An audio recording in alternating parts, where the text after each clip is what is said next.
Et bonjour tout le monde! Il est 10h33, désolé du petit retard, je me parlais tout seul, j'ai lancé un... Pas la bonne affaire, j'avais pas lancé la discussion en direct, je suis tellement pas habituée dans ces histoires-là. Fait que bienvenue ce matin, mon nom c'est Annie Dumont, la plume du dragon, donc je suis pas très habituée à nécessairement faire des lives. Comme dit mon nom, la plume du dragon, j'aime bien rester en arrière de mon crayon. Fait que c'est pour ça que vous voyez plus de textes que de vidéos me concernant. Donc ce matin, j'avais envie de vous parler de la géobiologie. C'est un domaine d'expertise que je trouve vraiment merveilleux. Je vais attendre un peu. Je ne sais pas s'il y a des gens qui sont arrivés. Je vois pas. S'il y a des gens qui sont connectés, manifestez-vous. Vous pouvez faire un petit coucou dans les commentaires. Comme ça, je vais pouvoir voir si j'ai des gens avec moi. Mais de toute façon, ça va être possible de revoir en rediffusion. Si vous avez des commentaires ou des questions, super facile, là, écrivez ça en dessous, dans les commentaires en dessous du live, puis ça va être parfait. Je m'excuse pour les bruits de fond, c'est la semaine de relâche, donc j'ai 2 enfants qui sont ici avec moi. Et j'ai 3 perruches qui sont déchaînées aussi ce matin. Donc, c'est ça, ça fait partie de la vie. Donc, pour continuer, en fait, pour introduire, je voulais parler justement de la géobiologie parce que c'est un niveau, une profession en fait qui est très peu connue ici. C'est beaucoup connu en Europe, en France, justement. Le géobiologue est aussi important qu'un inspecteur en bâtiment. Les gens, quand ils achètent une maison, vont faire affaire avec un géobiologue pour savoir un peu l'énergie de la maison, s'il y a des choses à corriger au niveau énergétique, à même titre qu'on va utiliser un inspecteur en bâtiment. Donc ici, on est loin d'être rendu à ce stade-là. La profession commence à se faire connaître. C'est un peu...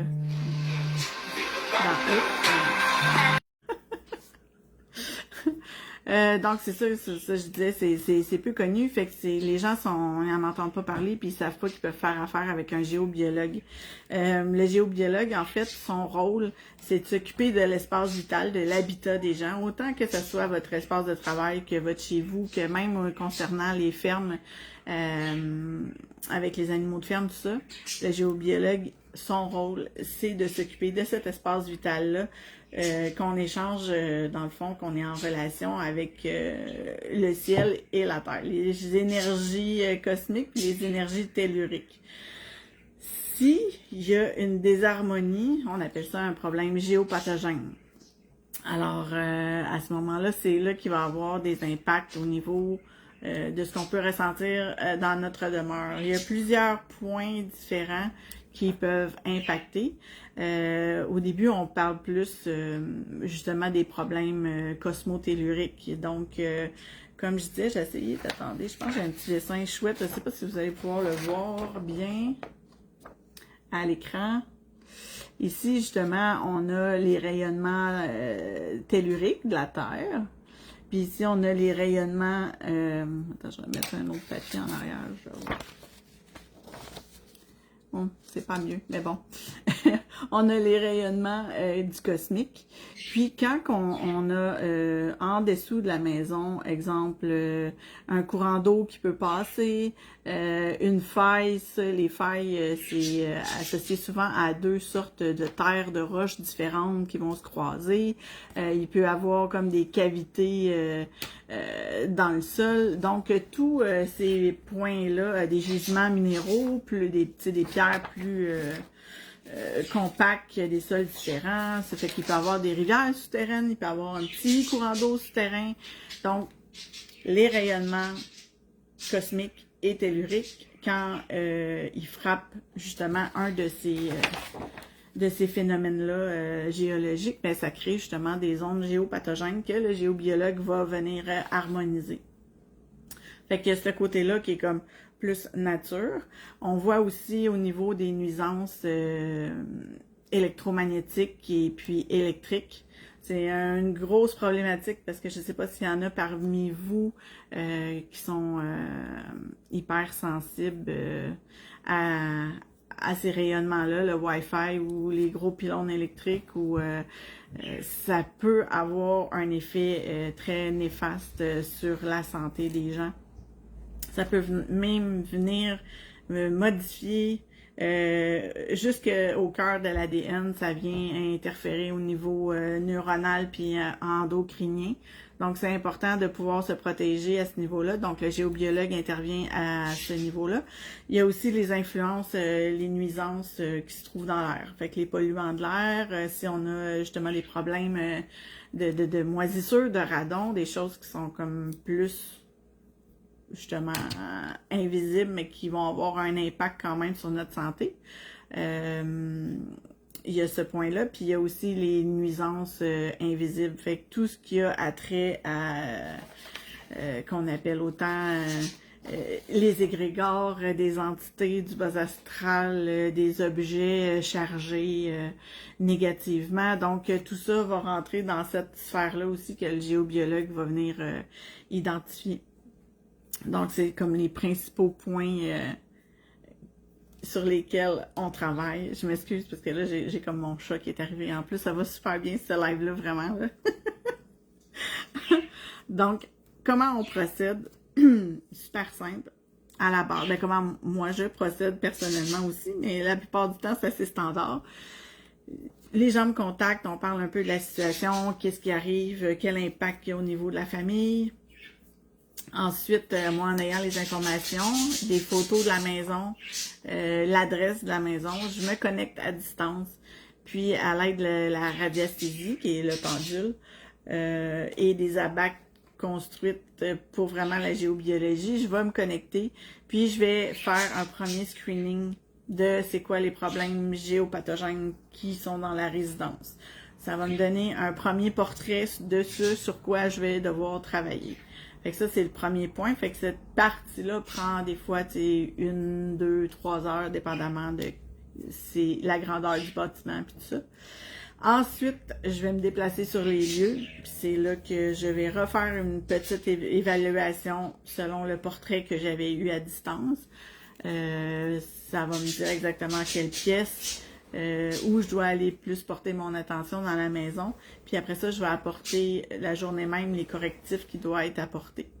Donc, quand je fais une visite, une maison standard, c'est un bon, mettons une moyenne de 4-5 heures, certain que je suis à la résidence. C'est un gros travail en énergie, puis je vous explique tout au fur et à mesure.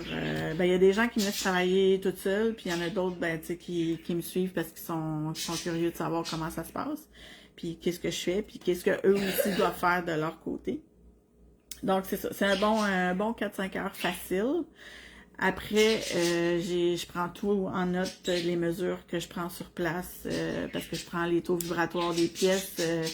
Je vais voir s'il y a des failles qui passent dans la maison. Je vais voir de quel endroit à quel endroit la faille passe. Comment que... Bon, c'est ça. Tous ces petits détails-là, c'est tout noté. Ensuite, je retourne chez moi, me reposer. Et je vais faire la rédaction d'un rapport qui est à peu près entre 20 et 30 pages. Qui va vous dire exactement comment la maison était avant, comment la maison... qu'est-ce qui s'est passé quand j'étais là, les mesures qui ont été prises, les correctifs qui ont été apportés, qu'est-ce que vous allez devoir faire pour entretenir la maison.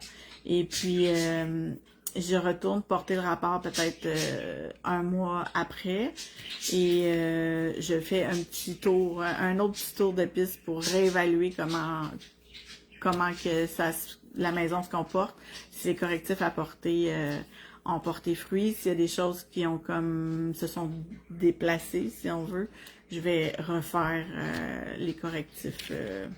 Donc, c'est ça, fait que c'est la rédaction du rapport, c'est un bon 2 heures certain. Puis quand je retourne vous voir, je suis avec vous une heure à 2 heures, donc c'est quand même c'est un bon travail, là. C'est pas quelque chose que quelqu'un qui arrive chez vous, ding dong, je vais réharmoniser ta maison, ça va prendre 1 heure, puis je m'en vais. Non. Vraiment pas. Donc, ça dure quand même, c'est un bon processus. Ce qui est agréable de voir, ce que j'aime vraiment depuis que j'ai fait mon cours, c'est de voir comment ça peut changer la dynamique familiale. Parce que les gens qui m'ont contacté pour aller les aider, pour réharmoniser leur maison, ça me fait chaud au cœur parce que c'est de voir après comment les gens se sentent, comment que la dynamique elle a changé, comment c'est plus serein, comment c'est plus harmonieux. Des fois, des gens, c'était en conflit constant. Puis là, après ça, ben, tu sais, il y a comme une accalmie dans la maison. Si au niveau des entités ou tout ça, j'ai eu du parasitage d'adolescents qui avaient été parasités par des entités parce que sa chambre était en plein dans un vortex énergétique, donc il se faisait siphonner toute son énergie, sa personnalité avait changé. C'était un gros cas, là. Cette maison-là, c'était quand même un gros cas, là. J'ai été la travailler d'ailleurs avec mon ami chaman Stéphane Trompe. Donc voilà, c'est... Désolée, c'est ma fille. Oui, c'est ça. Fait que ça apporte vraiment des bénéfices. Puis souvent, les gens, ils vont consulter pour des soins énergétiques. Puis après maintes et maintes séances en soins énergétiques, oui, on voit, tu sais, la personne se sent mieux quelque temps, mais après ça, ça replonge automatiquement.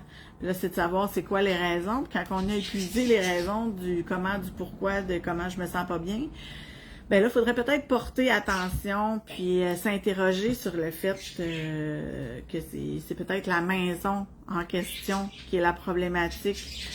Donc, c'est important d'investiguer puis de voir parce que les solutions, des fois, sont faciles à apporter puis ça va changer tout.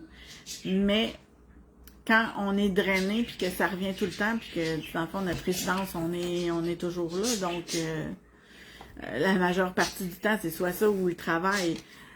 Faut se poser des questions. Puis bien souvent, tu sais, il y a des causes à ça, il y a des réponses à ça. Puis on peut réharmoniser tout ça. Puis après ça, on part sur des nouvelles bases. Puis les gens se portent vraiment juste mieux, là.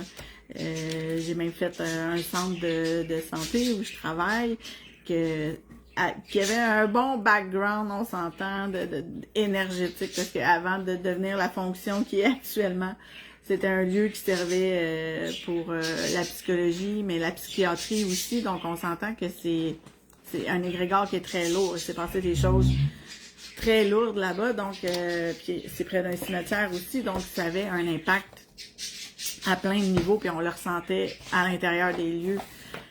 Une fois que ça a été fait, tu sais, là, c'est merveilleux parce que les commentaires des clients qui arrivent au centre de santé, c'est juste un wow, là. Les gens se sentent super bien. Ils veulent rester paisiblement, comme on dit, chiller là, dans l'endroit. Ils se sentent en sécurité, ils se sentent bien enveloppés avec des bonnes zones. Donc, tout ça, ça fait une différence majeure. Fait que je pourrais vous en parler plein d'études de cas là, si vous. De toute façon, j'ai une conférence qui s'en vient là-dessus, qui va être vraiment plus élaborée. Là. Je fais vraiment juste un petit survol pour que vous puissiez peut-être vous interroger sur le sujet, avoir des questions, puis ça va me faire plaisir de pouvoir vous répondre comme je disais. La conférence que je prépare, ça va être vraiment plus en profondeur. Je vais parler plus d'histoires de cas que j'ai vécues. Voilà. Puis sinon. Les outils, oui. Ben, je peux parler un peu des outils que j'utilise quand que je vais harmoniser. Je travaille beaucoup en radiesthésie avec le pendule, comme je disais tantôt, puis avec des abacs spécifiques à la géobiologie. Ça, c'est un gros guide pour moi, là. C'est tout le temps right on dans ce qui sort. Donc, ça me donne un beau portrait, puis après ça, je sais vers quoi focusser. Je travaille avec les Radmasters. Il y en a qui connaissent l'antenne de l'échelle. Les Radmasters, c'est un peu le même principe. Donc, quand il y a des courants d'eau, des failles, des points géopathogènes ou des réseaux, parce que les réseaux, la Terre est faite de réseaux, plusieurs réseaux différents. Donc, quand il y a deux réseaux qui se croisent, exemple à l'intérieur d'une maison, que ça soit, il y a des réseaux des fois qui vont se croiser. J'ai déjà vu, c'était en dessous du lit de la chambre des maîtres. Donc, c'est sûr que le sommeil était merdique, il y avait vraiment des problèmes d'insomnie, c'était pathétique, là, comme on dit, là, ça allait pas bien, là. Donc, on va aller corriger, on va aller faire en sorte que les réseaux puissent se séparer dans l'énergie, si on veut, pour amoindrir ce point géopathogène-là. On utilise beaucoup, là, je rentrerai pas dans les détails, là, mais la coquille Saint-Jacques, la vraie coquille Saint-Jacques, qui fait un excellent travail quand il y a un point géopathogène. Exemple, on a le réseau Curie puis Hartmann, qui sont les plus fréquents dans les réseaux de la Terre. C'est eux qui ont des quadrilatères beaucoup plus petits. Donc, quand il y a un croisement de ces deux réseaux-là, à quelque part qui ne devrait pas, on utilise la coquille Saint-Jacques qui vient vraiment comme absorber, si on veut, le côté néfaste des choses. C'est quand on reprend les mesures, les taux vibratoires, après que ça a été harmonisé, ça change complètement. Fait que oui, il y a ça, j'utilise beaucoup, je travaille beaucoup avec les sigils. Les sigils, c'est des symboles sacrés qu'on active puis qu'on va positionner dans la pièce. Il y a des sigils que je vais utiliser pour justement l'électromagnétisme. Il y en a pour augmenter les taux vibratoires. Il y en a que c'est pour la protection au niveau des entités. C'est beaucoup avec le sceau de Salomon. Il y en a plein. Là, je pourrais, si je demande la conférence, je vais aller passer un peu plus, je vais les expliquer plus. Mais c'est sûr, quand je vais chez vous, puis là, je me mets à coller des images, je sais que ça soit discret. Mais que je place les sigils, ben, on veut savoir c'est quoi exactement, là, puis c'est bien normal. Donc, j'utilise ça. Oui, les Radmasters, comme que je disais, pour plus savoir où sont les courants d'eau, puis les courants, les failles, puis les réseaux. Donc, voilà, c'est beaucoup. En fait, c'est pas mal les outils en majorité que j'utilise. Je vais utiliser les pierres aussi. Quand on a des problèmes d'électromagnétisme, la shungite est vraiment exceptionnelle. Il faut s'assurer vraiment que ça soit de la vraie. Elle vient absorber les ondes, autant Wi-Fi ou électrique. Ou c'est sûr qu'il faut entretenir les pierres aussi, parce qu'une fois chargées, pleines, ils ont besoin, elles aussi, d'évacuer. Mais c'est des beaux outils de travail. Donc, en gros, c'est les outils. Je l'utilise assez souvent. Outils. C'est des outils de travail que j'utilise souvent. Et puis, ceux qui sont intéressés, qui sont curieux, puis que c'est un domaine d'expertise qu'ils aimeraient peut-être aller vers, c'est le cours se donne à Saint-Hyacinthe, puis à Québec aussi, je crois, à l'école de la Terre. Ça fait que si vous allez sur Internet, vous tapez écoledelaterre.com, vous allez arriver sur le site de l'école. Le prof qui donne le cours, c'est un Français, c'est Benoît Tremblay, il est vraiment exceptionnel. J'ai adoré le cours. Il connaît son affaire. Il est géobiologue depuis très longtemps. Il habite ici au Québec depuis plus de 20 ans. Donc, son école même est accréditée par le gouvernement canadien et c'est ça, canadien et québécois, provincial. Donc, si vous prenez le cours, ben c'est accrédité. Fait que c'est vraiment bien. Puis, quoi d'autre? Si vous voulez aussi avoir des références de géobiologues, il y en a un français que j'aime vraiment beaucoup, puis c'est quand même une sommité là, au niveau de la géobiologie. C'est Yann Lipnick, Y-A-N-N, et puis son nom de famille, L-I-P-N-I-C-K. Si vous allez trouver plein de vidéos, il y a plein de livres qu'il a fait, c'est hyper intéressant, hyper constructif. Ça peut vous donner comme l'ouverture pour les informations nécessaires, des fois peut-être même pour vous aller chercher le cours. Moi, j'ai toujours été une passionnée des maisons. J'ai même fait mon cours de courtage immobilier parce que j'adore les maisons. Je trouve que c'est le plus gros projet qu'on peut avoir un des plus gros projets qu'on peut avoir dans une vie, que la résidence, notre chez-soi nous représente. Donc, j'aimais ce côté-là d'accompagner les gens à réaliser leurs rêves, mais le côté vente m'intéressait un peu moins. Alors, quand j'ai vu que je pouvais, avec la géobiologie, travailler à harmoniser les maisons, l'énergie des maisons, tout ça, ça a juste été wow, ok, cette formation-là, c'est pour moi. Donc, autant aller consulter le site de l'École de la Terre que si vous voulez des infos, comme je dis sur la géobiologie, Yann Lipnick, super aussi. Puis Benoît Tremblay, le professeur de l'école dont je vous parle, a fait plusieurs livres aussi sur le sujet. Donc, il n'en reste qu'à vous d'aller satisfaire votre curiosité.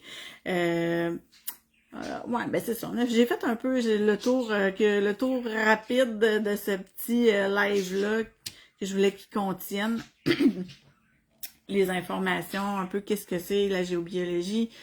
Mais ça a un grand impact, sachez-le. Sachez que votre demeure, ce qui en dégage la mémoire des lieux, si justement il y a des courants d'eau qui passent en dessous de la maison, si vous habitez à côté de pylônes électriques, tout ça a un impact sur votre santé immédiate, sur comment vous aussi, au niveau émotionnel, parce que des fois on peut devenir dépressif, on peut devenir triste, on peut être vraiment en perte d'énergie, on peut... Donc, c'est des impacts majeurs.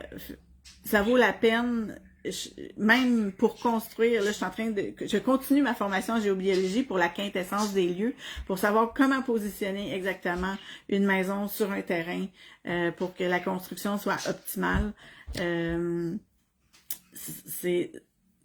C'est tellement intéressant. La géobiologie sacrée aussi, la construction des églises, il y a une façon bien précise du comment, du pourquoi les églises, exemple, ont été bâties, que ce soit les pyramides, les temples, tout ça. C'est fascinant. C'est vraiment fascinant. C'est un univers, j'aurais pas assez de ma vie actuelle, je pense, pour tout apprendre ce que je voudrais apprendre sur le sujet. Mais je veux transmettre, en fait, et sensibiliser les gens sur le fait que c'est important. Si vous voulez déménager, avoir une idée de comment est l'énergie de la maison. Donc, on peut faire juste une préévaluation sans aller la traiter sur place vu que vous n'avez pas encore acheté. Une fois que c'est acheté, vous voulez faire un ménage énergétique. Oui, c'est hyper important. On ne veut pas rester... on met de la peinture pour rafraîchir, pour se mettre la décoration à notre goût. Ben, les énergies dans la maison, c'est la même chose. On veut pas vivre dans les énergies de ceux qui ont passé avant. Donc le géobiologue, il peut être là pour vous, de vous informer de comment, normalement, à toutes les saisons, on devrait faire un petit ménage énergétique. Comme le printemps s'en vient, là, ça serait bon de faire un petit ménage énergétique, secouer les poussières énergétiques pour partir la nouvelle saison en neuf. Donc, tous ces points-là et même plus concernent la géobiologie. Si vous avez des questions, ça va me faire un grand plaisir de pouvoir vous répondre. Si jamais vous voulez faire affaire avec moi aussi pour votre demeure, votre résidence, ça va me faire un grand plaisir également. Alors voilà, je vais voir les commentaires, je vais vous écrire. Vous pouvez passer sur ma page, aller aimer ma page La Plume du Dragon. Donc, à ce moment-là, vous allez avoir accès aussi pour m'écrire. Fait que si vous voulez m'écrire plus en privé, vous passez par mon Messenger de La Plume du Dragon. Ça m'a fait un grand plaisir d'être avec vous ce matin. J'espère que je vous ai quand même informé. Vous avez appris un peu plus sur la géobiologie. Alors, je vous souhaite une magnifique journée et j'attends de vos nouvelles. Merci beaucoup!